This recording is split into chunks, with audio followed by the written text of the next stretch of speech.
And I think one of the most shocking moments in all that was Officer Darris, who was accused of showing Lauren's intimate photos to in the public image of the university at the time was failure after failure after failure, and that Lauren McCluskey we were living paid it. for it with her life. I didn't understand that, but in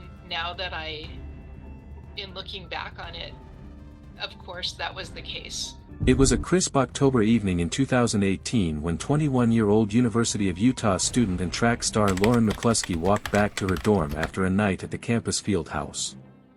She had been on the phone with her mother, sounding worried, her voice carrying the weight of someone who knew she was being followed. Moments later, the call went silent. Within minutes, Lauren was gone, murdered by a man she once trusted. Her death wasn't just the result of one man's violence, it was a chain of failures, missed warnings, and cries for help that were ignored. What happened to Lauren shook the entire nation and exposed shocking cracks in campus safety. This is the story of betrayal, stalking, and a system that failed to protect her. You're watching More Crime, where we uncover true stories every second day. Make sure to subscribe so you don't miss what comes next. Lauren McCluskey wasn't just another student at the University of Utah, she was a rising star. Born in Pullman, Washington, she grew up with discipline, determination, and an undeniable talent for athletics. By the time she entered college, Lauren had already built a reputation as a gifted track and field athlete, specializing in the high jump. But Lauren was more than medals and records. She was the kind of person who lit up every room she walked into, kind, driven, and fiercely independent. Friends describe her as gentle yet strong, someone who worked tirelessly for her goals. For her parents, Jill and Matt McCluskey, she was not just their only child but also their pride and joy. At 21, Lauren seemed to have everything going for her, a promising athletic career, a loving family, and a close-knit group of friends. No one could have imagined how quickly her life would unravel. In September 2018, Lauren met a man who introduced himself as Sean, claiming to be 28 years old. In reality, his name was Melvin Rowland, and he was a 37-year-old convicted sex offender who had spent years in prison. Lauren didn't know the truth when she met him outside a bar near campus. At first, the relationship seemed normal. He was charming, attentive, and made her feel cared for. But as weeks passed, cracks began to show. Rowland became controlling, demanding constant attention and monitoring her movements.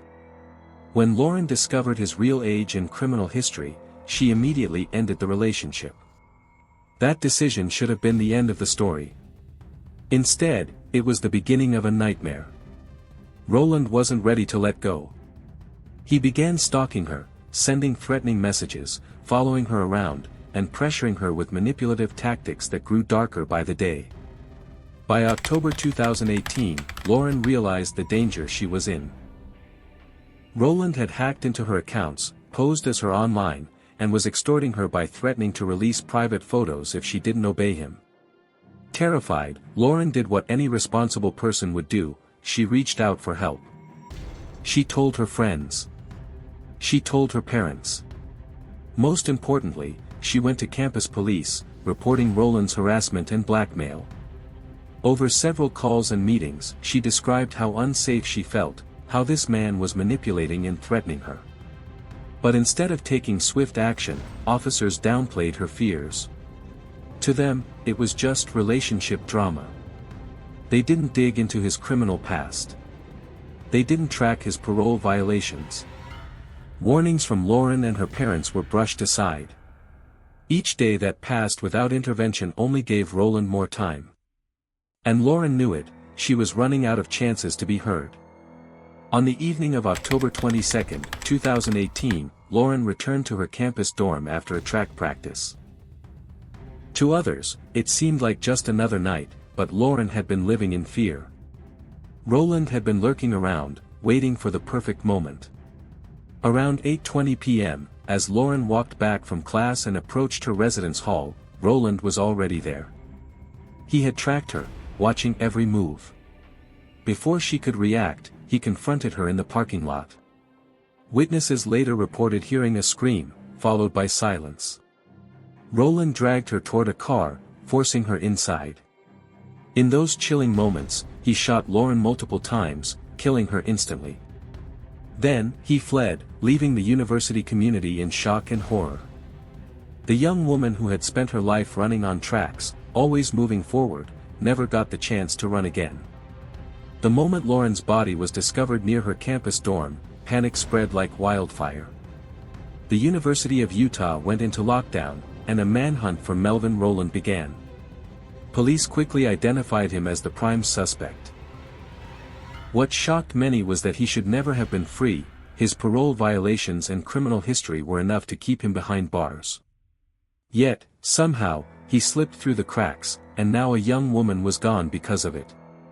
Rowland fled into the night, moving across the city while officers closed in. For hours, sirens echoed through Salt Lake City as police tracked his movements. Finally, in the early hours of the morning, they cornered him inside a church. Knowing there was no way out, Rowland turned the gun on himself and pulled the trigger. The man who had terrorized Lauren was gone, but his death brought little comfort.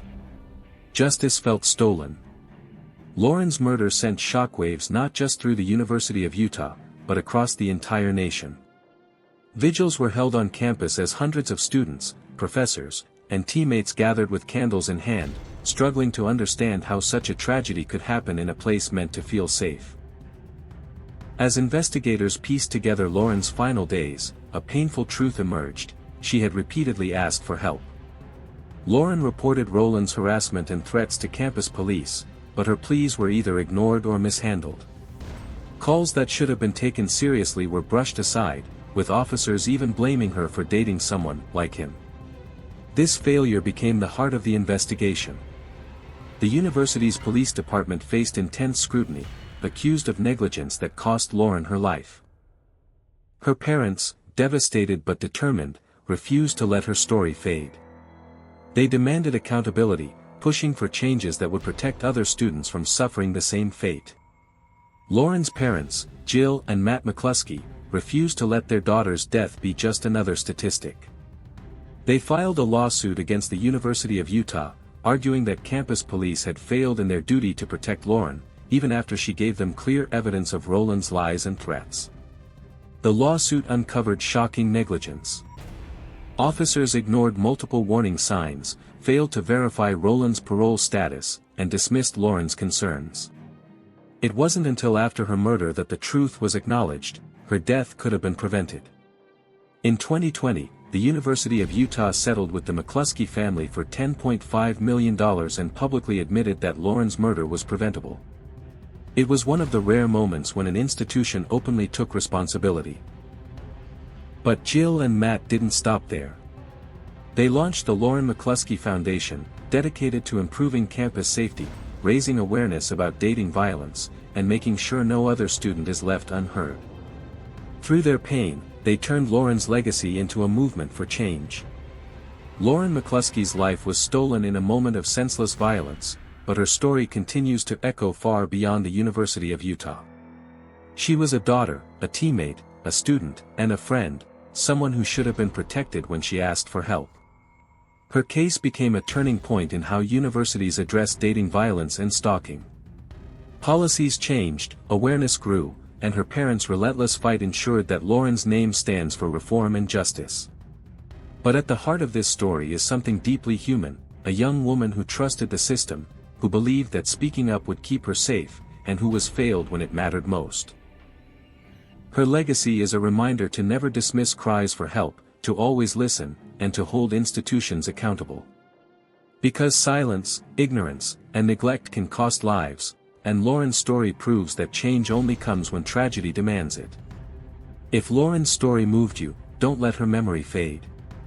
Share this video so more people learn about the dangers of ignoring red flags and the importance of protecting victims of stalking and abuse.